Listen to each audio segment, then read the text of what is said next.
Good morning, જય શ્રી કૃષ્ણ. તો જુઓ મસ્ત સવાર થઈ ગઈ છે અને સનની જુઓ કેવી રોશની આવવા માંડી છે. અને પાછા આજે વાડી અમે આવ્યા હતા. આજે તો કંઈ કામ નથી પણ વાડી આટો મારવા પાછા પૂગી ગયા હોય. એટલે અહીંયા જુઓ મમ્મી અત્યારે ગુવાર ઉતારવા માંડી છે.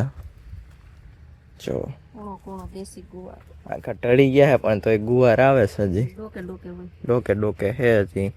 પછી હવે મોટા થઈ ગયા, બહુ ઢરી ગયા, હવે તો ઊભા ન થાય. બીનો લઈ લીધો ને લીલો લઈ લીધો અને હવે કાઢી નાખવાનો છે બધો. હવે ઢરી ગયો, હવે આ ઊભો ન થાય પાછો. અને ફૂલ ને ગુવાર ને મમ્મીને અમે તોડવા આવ્યા છીએ. અને પપૈયા તો કેટલા બધા આમાં આવ્યા છે પણ પાકતા નથી, એમને એવડા ને એવડા રહે. અને આમાં મોટા થયા છે વધારે. અને પપ્પા ગયા છે બીજી વાડીએ, ત્યાં ઓલા જૂની વાડી અમારો કપાસ વાવેલો છે ત્યાં ગયા છે. ત્યાં થોડુંક ખડની દાન રહી ગયું હતું ને તેથી હાથથી તૂટી ગયું, એટલે કે જીરીકી છે એ પતાય આવે. પછી આજે લગભગ બપોર પછી અહીંયા રોટાવેટર મારવાનું થાય. સવારમાં રોટાવેટર ન હાલે કારણ કે અહીંયા જમીન સવારમાં ભીની થઈ ગઈ હોય, કારણ કે વલ આવ્યો હોય. વલ આવે ને એટલે આખું ભીનું થઈ જાય, એટલે કે હ્યુમિડિટી હોય એટલે ભીનું થઈ જાય બધું, આમ ભેજે પકડી ગઈ જમીન. એટલે સવારમાં રોટાવેટર ન હાલે. એટલે પછી હવે બપોર પછી જ આગશે, તપી જાય ને જમીન થોડીક. અને જામાં દાંતી મારીને તો મૂકી જ દીધું હે. રોટાવેટર નહોતું મારવું પણ તો એ મારવું પડે હવે આમાં, કારણ કે જમીન ભીની હોય અને ઓયણી સરખી રીતે ન હાલે એટલે ભેગું થઈ જાય બધી. એટલે જો આમાં દાંતી મારેલી છે તો કૂકાઈ જાય એમને, તપવી દીધી છે જમીન. એટલે હવે આજ બપોર પછી રોટાવેટર મારી દે અને પછી એક દી બે દી મૂકીને પછી વાવેતર કરી નાખશે, એવું કરશે. અહીંયા શેઠે અમે હતા ને, અમે નાસ્તો કરવા બેઠા હતા અને જો ઘેટા નીકળ્યા, ભેગા ગધેડા નીકળ્યા અને ગાય ને બકરા ને બધું મિક્સિંગમાં 4 બકલ હાલે. જો ગધેડા અમે પહેલી વાર હમણાં જોયા, અમે ગધેડા નથી જોયા. ગધેડા જાય છે, ગાય જાય છે, બકરા જાય છે, ઘેટા જાય છે, બધું મિક્સિંગમાં જાય છે. અમે અહીંયા મંદિર ચોખ્ખું કરતા હતા, હમણાં ચોખ્ખું થઈ જાય એટલે બતાવીને પછી અહીંયા અમે નાસ્તો કરવા બેઠા હતા. એટલે હવે નાસ્તો કરતા હતા ને તો ઘેટા બકરાને જોઈને નીકળતા, ગધેડા વાહાથી નીકળ્યા. ગધેડા ઓછા જોવા દે આપણે. મેં તો પહેલી વાર જોયા અહીંયા ગધેડા, બાકી ગધેડા મેં અહીંયા નથી જોયા કોઈ દી. ઘેટા બકરા નીકળતા હોય ગામમાં નીકળે, અહીંયા નીકળે પણ આ તો ગધેડા પહેલી વાર જોયા. એટલે મેં કીધું લાવું બતાવી દઉં વ્લોગમાં. જો અમે અત્યારે સવારના ચોખ્ખું કરતા 11:30 થઈ ગયા. ચોખ્ખું કરતા જ્યાં મંદિર ચોખ્ખું કર્યું આખું, હું તમને હનુમાન દાદાને દર્શન કરાવી દઉં. તો એ હરખું ચોખ્ખું ન થયું, મારે કરવું હતું એવું. તો આમ જો એટલું જેવું તેવું થઈ ગયું, વાહે કાળું કાળું બહુ તેલ જામી જાય. બધાને અહીંયા દર્શન કરવા આવે ને કઈક તેલ અહીંયા ન ચડાવવું, શીશામાં નાખવું પણ ન નાખે, બધા ચડાવી ગયા. આખું તેલનું જામી ગયું હતું, માન ઉખેડ્યું. અત્યારે સવારનો ઉખેડતો અત્યારે ઠેક ચોખ્ખું થયું. અને પાછું પાણી નહોતું આવતું. પાણી અત્યારે નર્મદાની લાઈનમાં બંધ થયું હશે તો પાણી નહોતું આવતું, થાવ ધીમું ધીમું આવતું હતું, ટપક ટપક ફિલ્ટરની જેમ. પછી એમાં કેરબો ભરીને પછી ધોયું અને આખું ધોયું. હા, એક વાડીએથી ભરી આવ્યા અને મમ્મી આખો શેઢો ચોખ્ખો કરી નાખ્યો. પછી મેં મંદિર ચોખ્ખું કર્યું, બહુ કચરો નીકળે. પાછું ભૂંગળી પેક થઈ જાય પાણી નીકળવાની, ત્યાં પાછું ભરાવવું પડે. એવું બધું થતું હતું, પાછું વાટ જોવી પડે પાણી ભરાય ત્યાં સુધી. એટલે આખું ચોખ્ખું તો કર્યું, હવે જેવું થયું એવું. અને થોડોક તો મમ્મીને સેટે રહી ગયો ઓલો ખૂણો આમ નીંદવાનો. અહીંથી મમ્મી વહી ગઈ હતી, અહીંયા સુધી પૂગી ગઈ. જો અહીંયા સુધી, ત્યાંથી હવે રહી ગયો. આ પારો જાજો હતો ને ચોખ્ખો થઈ ગયો, સારું થયું. અને ગાડી અહીંયા જ છે. હવે આપણે કેરબો લેતા જઈને જાય. હવે ઘરે જાવું, 11:30 તો થઈ ગયા અત્યારે.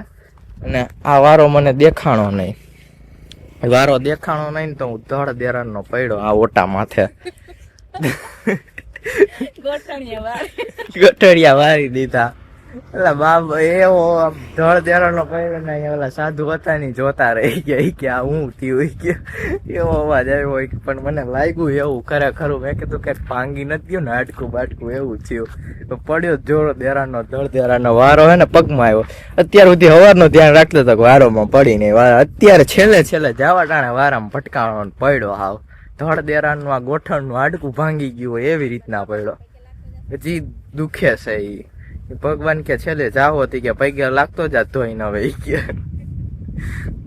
અને એક સામે મંદિર છે, એ તો સાફ જ હોય. આ મંદિર છે ને સાફ ન હોય, અહીંયા બહુ જામી ગયેલું, અહીંયા સાફ ઓછું કરે.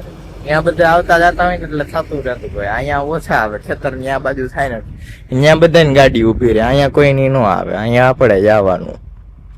વાડી આપણું લેપટોપ પડ્યું એટલે લેપટોપ લેવાનું હતું ને મમ્મી ફૂલ ઉતારે છે અત્યારે. અને હવે પછી જાશું અમે ઘરે, ફૂલ ઉતારી લે એટલે પછી આપણે ઘરે જાય ને ઘરે જઈને મમ્મી હજી રસોઈ બનાવશે, પછી આપણે ખાશું, પછી શું પાછા ઉઠશું. અત્યારે 4 વાગી ગયા, મમ્મી ઉઠીને જો સેવ બનાવવા માંડી. આ તો મમ્મી મોટી સેવ બને હે, જાડી છે એવું હોય. જો મમ્મી સેવ આટલી બનાવી નાખી, પતી ગઈ પૂરું.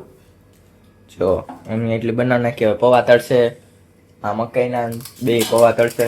ભૂંગળા તળ્યા હા જો દીદી, ટીંગ ભૂંગળા ખાવા એટલા જ પણ એટલા 2 જણા કેટલા ખાવા, પછી તો હવાઈ જાય, પછી બીજે દી તડો નહીં. એ તો બરોબર છે. દેવા પડે એમ કરતા ખાવું એટલા જ તરાય. એટલે મમ્મીને ચેવડો બનાવો છે, આપણે 2 દિવસ પછી જવાનું છે એટલે મમ્મી બધું લઈ આવતી હતું અમદાવાદ. 2 દિવસ પછી જવાનું એમ આગળ કે 2 દિવસ જવાનું હોય, મેં ક્યાં જવાનું? 2 દિવસ પછી જવાનું એમ જ બોલો. 2 દિવસ પછી જવાનું અમદાવાદ એટલે બધું નાસ્તાનું હવે લઈ આવ્યા છે, બાકીનો ઘરે બનાવવાનો છે. હવે ચાલુ કરશે મમ્મી, હવે 2 દિવસની વાર છે એટલે બનાવવો પડશે મમ્મીને. જો પૌવા એટલે જો 1 નંબર પૌવા છે, કેવડો મોટો પૌવો છો મકાઈનો. આવડા પૌવા મમ્મી કેમ કરતા હે? એને તો હું કટકા કરવાના હોય, ઓ પાપડની જેમ છટાઈ છે મશીનમાં. હા, એક મકાઈને પેચીને કરતા હે, કેમ કરતા હે? જો તમે કેવડો પૌવો હે. લોટ નો કરતા હોય ને, લોટ એવી રીતે કરતા હે.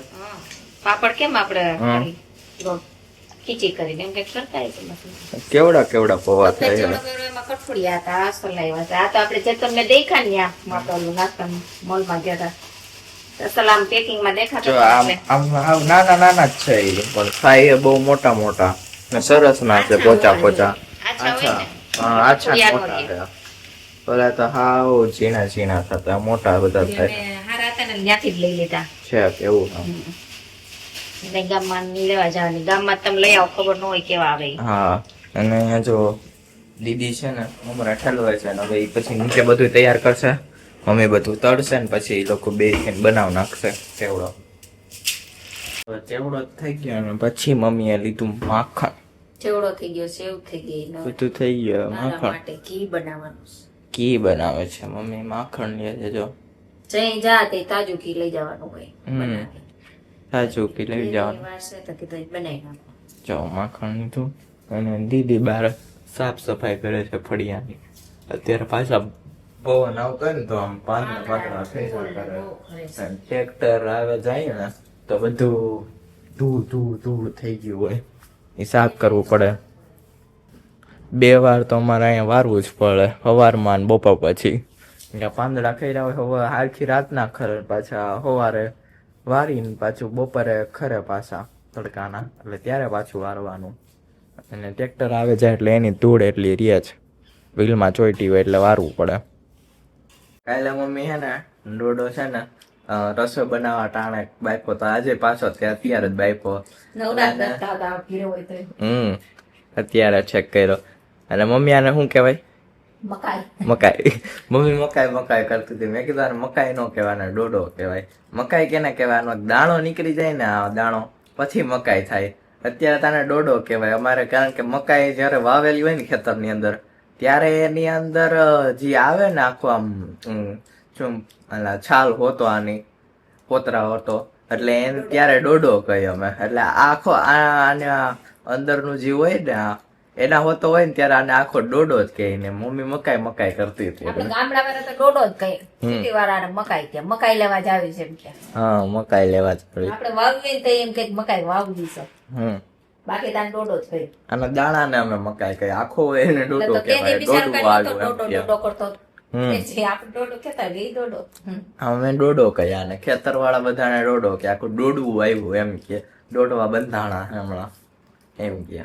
બાઈક હતા ને હમ. ગરમ હોય તો જ ભાવે ટાટા થઈ જાય પછી ન ભાવે નો મજા આવે ખાવાનો પણ વેત નથી આવતો એટલે અત્યારે એવો નવરા થયા હમ. અને આજ બનાવવાની જ ભેળ હજી ટ્રેક્ટર વાળી થયું નથી એટલે જમવાનું થોડુંક મોડું હોય કારણ થોડુંક ખાઈ લઈ એવું છે ભેળ ઓછી ખાવું પછી હમ. જો આ ટ્રેક્ટર એ પૂગી ગયું મનીષભાઈ ભેગો આવ્યો લાગે મનીષભાઈ નો ફેરો કરવાનો જ ફેરો કરીને આવ્યા આ શું લાવ્યા નિધિનું બાસ્કું હો શેનું નિધિનું ઓલું હોય ઘઉંનું ઘઉંનું હા, ઘઉં. ઘઉં વાવવાના હે ના ના તો? ભાઈના છે એવું હે તો મનીષભાઈ નો ફેરો કરીને આવતા રહ્યા છે સોયાબીન નો અને સોયાબીન નો આજ ફેરો કરી નાખ્યો એમ હમ. અને કેટલું થયું સોયાબીન તો સોયાબીન 15 બાટકા 15 બાકી કેટલા વીઘાનું હતું તઈ 3 વીઘાનું ઓહ. તુવેરમાં વૈત્યા વાવ્યું તુવારમાં વૈચે વાવ્યું હતું હા તો કઈ વૈરું નહીં ને આમાં કાંઈ નહીં હો હમ. બીના કાઢવાના બીન હા દવાના કાઢવાના બીના કાઢવા મજૂરી કાઢવાના મજૂરી 3000 5,500 બી આ ઓલું વાવેતર હમ આ ઈ જોયા તા 5,500 રૂપિયા સોંપવાના 5,500 બીના. સોપીને વાવ્યું હતું ભાઈ સોંપીનું આવ્યું હતું હા.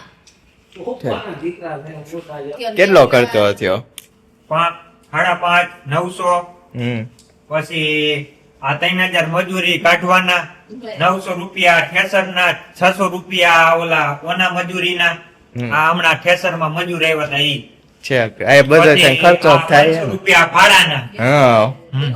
અરે, જો અમારા ગીતા બાપુ આવ્યા પાછા અત્યારે બધા ખેડૂત હેરાન જ છે અત્યારે જો વાવવા આટું બધા આમ થયા